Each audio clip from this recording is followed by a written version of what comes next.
Very happy to have my next guest join us. Their brand new album is out right now called Enough of the Sweet Talk. Lovely guys of Lime Cordiale. Thanks for having us. How are you? Thank you. Maybe lovely. We haven't had the interview yet. Yeah, we might be could be. absolute we don't know. This is true. We don't know. This is true, but I always try to have an optimistic point of view. Yeah, So we start off with lovely, and then we can always say lovely jerks, right? Footnote at the end. They were actually jerks. How are Yeah. things? Yeah, really good. We're we have 4 more shows of a sort of a 6-week tour, and it's crazy. Like 4 shows, that is a tour, really, right? But for us, it feels like we're right at the end of it. And we've been all around the States and in and out of Canada, and we've been in temperatures that we've never experienced before.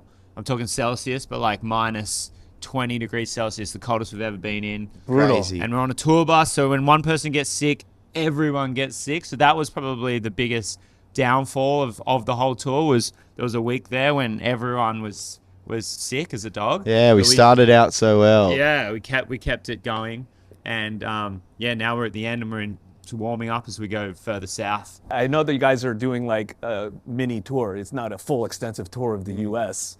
And you have so many people that just adore you. So obviously you're not a bunch of jerks. Yeah. I also want to say congratulations, Ollie, on your recent nuptials. Oh, thank you. Yes. Yeah. I like how you got married at the end of last year, and here you are out on the road in the middle of America. Yeah, I mean, I just put the wedding in the calendar, being like, okay, it's 25th of November, so our management didn't book any shows, but there was like shows leading up until 5 days before. We went all the way through Europe, Australia, New Zealand, and we had 5 days off before the wedding, and then a week after that, we were off again. Yeah, pretty brutal. Planned the wedding in pretty 4 brutal for days. her. Pretty good. Yeah. Is she on the road with you? No, she's not. But she has been. Like, yeah. I proposed in Portland, and then we kind of came through San Francisco, and had a great trip. So Wow. yeah. So it's still the honeymoon phase. You still Yeah, like. kind of. I guess so, because we don't We're see with the each other brother. enough. Yeah. Yeah, this is the honeymoon. Oh, how do you take to your new sister-in-law? Oh, she's great. Yeah. Yeah, I've known her forever. I was going to say, you guys understand have been together for quite some time, right? Yeah, Yeah, we have like 10 years.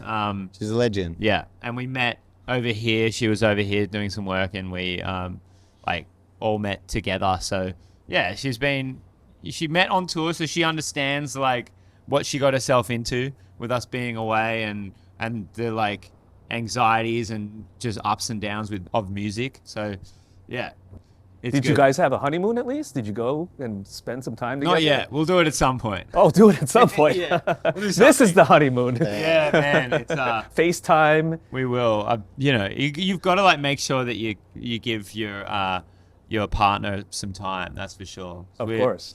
Music, you're like pretty self-obsessed people when you're a musician, because you have to like, it's such a hustle, and you have to like work so hard, and you're away a lot. And then there's always like, when I am with her, I'm always like, oh, just like, I don't know, I feel like we should be doing this, or we should be recording a song like that, or doing some more on social media, and she's just like, can we just shut up and have a coffee for not talk about this for a second? Right. So yeah, sometimes you have to like just chill. She chills me out quite a lot. That's awesome. Great to have the yin and yang and that balance in a relationship. 100%. So you found the right one. Yeah, She's I able think to put so. up with this life. Yeah, no, cheers. Yeah. Which is very curious on the new album. There's a lot of various topics, shall we say, of being jilted and hard feelings of not rejection, but those type of themes. Yeah. What was the mindset coming into writing this album? And I don't know how much was gleaned off of this relationship or past relationships, high school relationships. Both relationships. Like, the thing is that we spend so much time together, like probably an unhealthily amount of time. Did that make sense? But it's like we tour together. When we're home, we make music together. And then in our time off, we go surfing together, or we even go on holiday together. And we share a lot of the same experiences. But then, like, I've been in a relationship for 10 years. Louis has been in a relationship now for 1 year and had, different relationships before that. And so a lot of these songs come from over the last few years. And like Louis will write a song by himself about something. Maybe it's a bit heartache or something, and I'm writing something maybe a bit more domestic or something. I don't know. But like I'll write my type of song, or and I guess we realize that okay, we're singing the same thing. We're putting it all on an album. Are we getting mixed messages here? So we sort of structure the album as one relationship, something a bit more relatable. And it's not about one relationship, but that's just the way we wanted to structure it. You know, from strangers, and you meet someone, you become friends. From friends, you turn into lovers. And then lovers, if you break up, which most relationships do end out there, and then you're strangers again a lot of the time. So that's kind of the cycle of this album. I'm sure because you guys spend so much time together, you obviously have exposure to what each other's doing and the inspiration for those kind of things. Is it just a matter of journalistic in some of those heartbreak songs? Yeah, we have to talk about these topics sometimes, and we have to get pretty vulnerable. And like, I don't know, as brothers and as Australians, you don't always talk about emotions and how you're feeling. And maybe these songwriting sessions are kind of therapy sessions for us a little bit. Don't you reckon? Yeah, and a lot of the times there's just sort of, I guess, with the relationship and heartache, a lot of them are just sort of observant of friends' relationships and or us breaking up with friends. You know, you have a fallout with a friend, and then you write what seems almost like a heartbreak song, but it's about a friend. And not all of those songs on the album are love songs or heartache songs. You know, some of them are like Country Club's pretty critical on society. I guess there's a dark underlying message there, but we like to sometimes we like to write fun songs with a dark message. I know there's some nice contrast there. Yeah. Oh, you're telling me. I mean, you know, it's very pointed in Country Club with obviously when you get all the money and you got the fame or notoriety or whatever, you can have the car, you could have all the fun and games, but then once things are going the other way, you don't even have Wi-Fi and you're crying about it. First world problems. Yeah, you got it. Yeah, 100%. So, and like we grew up in Sydney, right? It's like very privileged city in the world. And then you have, I don't know, all these first world problems. So that's, I guess, us looking at that. Yeah. It kind of pisses you off sometimes, you know? You're like, come on, man. Like, Louis, what have you gleaned from observing the relationship that Ollie has created here and gone to the ultimate pinnacle, so to speak? In terms of love? Yeah. I don't know. We work very different in love, I think, Ollie and I. Ollie's like he's a good man, and he's like, he's going to be a good family man, and he's a good lover, and he's a good lover. Good. Yeah. Wow. All right, Lou. You really are close. Love. Yeah, you know, listening in through the walls. I don't know. We're just different. Different love. I don't know if I've learned anything from him. It's nice to watch that, and I don't know if I'm have the same deep love for someone as Ollie does. I don't really see myself as getting married and having kids, and I don't know. We'll see. It could all change. Yeah. You You also didn't think that you would be in a band with him either. That's true. Right? Great research. So he's led the way and kind of... Yeah, he was a bit more forceful in that end. Right. With love, he's like, whatever, you do whatever you want. With the band, he's like, we're doing this, you don't have a choice. But you never know. Yeah. It could be just where like he and his wife would be like, hey, you got to come along here and meet somebody, and then all of a sudden, right? It's true. We'll see. Yeah, I guess it's easier in the band. Being an older brother, I can just be like, oh, we're playing this gig. You don't have a choice, to a certain extent. I can't really just set him up on a date. Well, the story sounded a little bit more forceful than that because you were pursuing music for a little while. Bands breaking up and all this stuff, and you're like, come on, Louis, we need the help. I just got sick in high school of like, I had maybe 4 bands that broke up, and I was like, oh, but we just started getting some gigs, and we've got like a fan base. We probably had like, 30 people that liked our music from our hometown. But like, it just got to a point where I was like, okay, well, I can hear Louis singing around the house, and he started playing bass, and let's just do that. He was very much like, I'll be in a band, but I don't want to get in front of an audience. So I guess it was going to be some just recording band. And I just pretty much quickly booked a show, forced him into that. And it only took one show for Louis to love it, because it's an adrenaline rush, you know. And even now, you get anxious going on stage, but then often when we come off stage, it's like, oh, it's a crazy feeling. And I feel like we're always chasing it. And sometimes if we have, especially through COVID, we had like a big period of no shows. And I don't know, you can't just look at your numbers on Spotify and YouTube. Like, there's a lot of anxiety in there. They're not real people. It's just analytics. Like getting in front of an audience and having them sing a song that you've written back to you. Like that's a high. Yeah. Yeah. What's been your favorite onstage moment, Louis? I don't know. I love shows when, like, you know, the rest of the band wouldn't love them sometimes. Like, sometimes we'll play a show in a small town in overseas where we've never been before, and there'll be like 8 people there, and I'll be like, that's my favorite gig of my whole life. Like Wisconsin. But then, like, I do this time, right? Yeah, Wisconsin. No, it was Salt Lake City, I think. Oh, No, I think it is Wisconsin. Yeah. yeah. Rapping Wisconsin every day. Yeah, I don't know. I mean, I also love playing in front of people where it's sort of everyone's yelling back at you, like in Calgary or something. But I know there's something really rewarding about playing to 8 people and everyone's like dancing and having a good time, and they're right there and you can see every response they're giving you back. Yeah. I don't know. I love that. That's like, they're the massive highs. We for played me. Australian shows. Like, I think the biggest show was 9,000 people and the smallest was like 4,000. You know, they're like huge shows.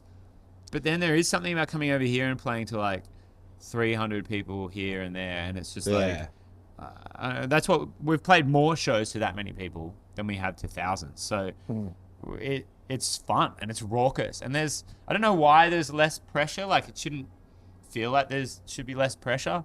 And in a way, it is kind of scary because you see someone just staring at you and you like want to win that person over. Something about a sea of people where it's just like, whatever, is it they all just blend in together. So yeah, there's like, I don't know, it's rough and fun, and like people are heckling and you can point someone out, and you know, it's great. How was it recording and having Colin Hay join you? Yeah, Colin, he's crazy. Yeah, the legend himself from Men at Work. What a legend. Yeah, he's Loveliest man. His voice is insane. His guitar playing is insane. His voice is just, I know, think about this just the other week, where I was like, I reckon my voice has changed a lot in the last maybe 10 years. Like, it's gotten a lot lower and raspier, but then you listen to Colin Hay and his voice has just gotten better and better. Like, how old would he be now? Like 65, 70? Yeah, I don't know. And his voice is just incredible. Yeah. Well, he's kind of half Australian, right? He's Scottish, moved to Australia when he's young, spent his teen years in Australia, and then he ended up moving to LA.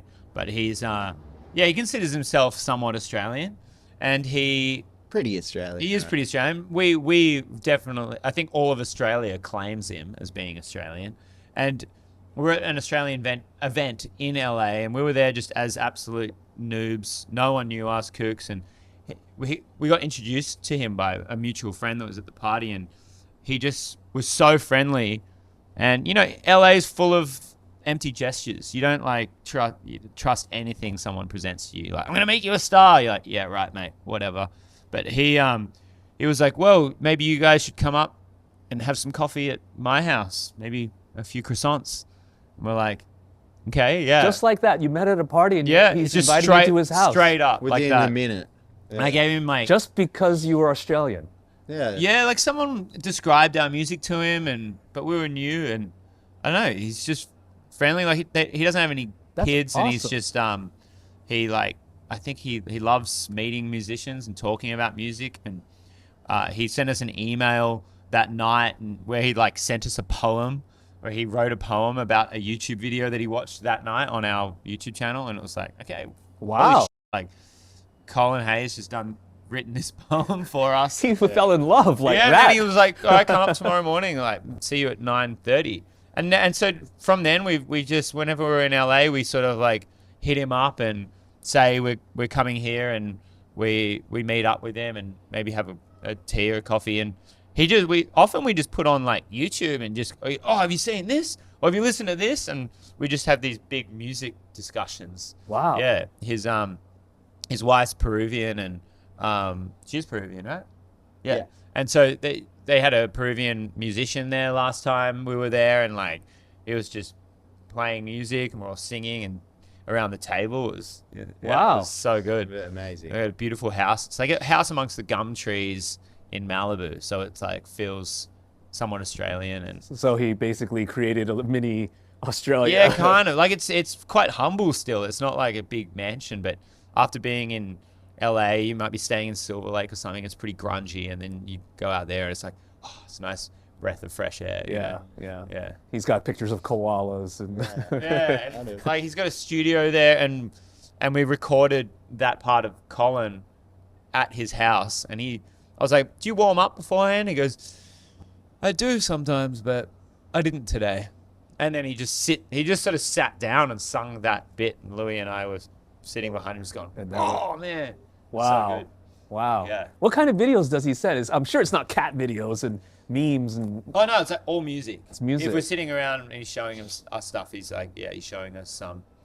Like other bands, other Yeah, artists? or like, have you heard this song? Or yeah, often he's showing us his new music because he's just constantly recording. You know, he's probably just about to release another album, and he'll be like, "Oh, I wrote this song about my dad, and you know, this is my favorite song I've written in a long time." And then he's a great storyteller. That's so rad. Yeah. That is so rad. Good friends with Ringo Starr, obviously, so he's got all these Beatles stories. Yeah. It's great. A couple of great Paul McCartney stories. And impersonations, yeah. Overkill is still one of my favorite Right? work songs. Oh, amazing. Yeah. It's just insane that he's still doing the thing and it's just active and Totally. and really connecting with the music community. Yeah, He's right? not just Yeah. resting on his laurels. If anyone gets a chance, go watch him live, because he's like, not only does he sound amazing, but he's got some great stories. Kind of like half the show is him telling stories, and it's highly entertaining. It's great. Well, you guys are entertaining too, man.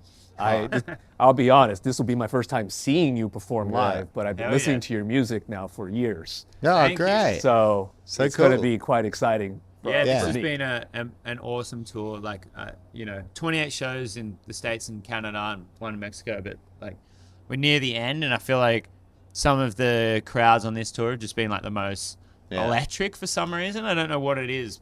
Even whether it's, like, a small venue or a bigger one, it's just, like, there's been so much energy from the crowd. So it's great. Yeah. Really good. I'm sure the new material plays a role in there too. Maybe, So yeah. it's not just the permanent Maybe it's vacation the, stuff. the drinks that was spiking. Yeah. Everyone gets I a will definitely spike be on the drink lookout it. as to who's touching my drinks then.